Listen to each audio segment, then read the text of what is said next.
정부가 2분기 코로나19 백신 접종 대상자에 유치원과 초등학교 저학년 교사, 그리고 65세 미만 만성 질환자를 포함시켰습니다.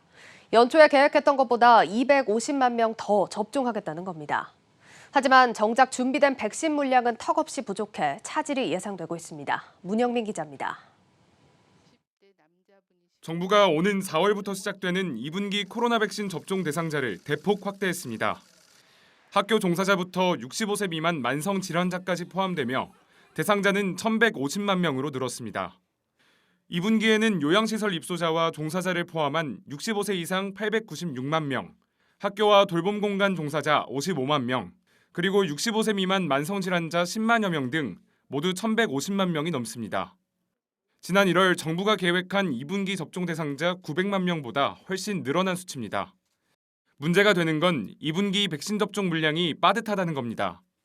상반기 공급이 확정된 백신 물량은 약 889만 명분인데 이 가운데 1분기 79만 3천 명에 대한 접종에 사용했습니다.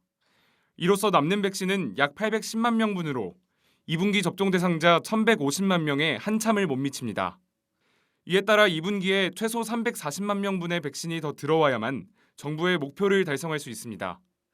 정부는 개별 계약을 통해 모더나와 2천만 명분을 5월에, 얀센과는 600만 명분, 노바백스 2천만 명분 등을 2분기에 순차적으로 공급하겠다고 밝혔습니다. 하지만 아직 백신 공급 일정과 시기별 물량이 확정된 게 아니기에 안심할 수만은 없는 상황. 일본과 유럽의 사례처럼 백신 공급이 지연되는 등 일정에 차질을 빚을 경우를 무시할 수 없습니다.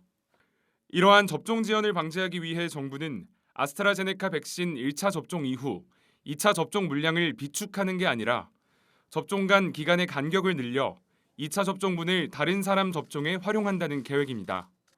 오는 9월까지 우리 국민 70%에게 접종을 하겠다는 계획을 이루기 위해서는 보다 발빠른 대처가 필요해 보입니다. 한국경제TV 문형민입니다.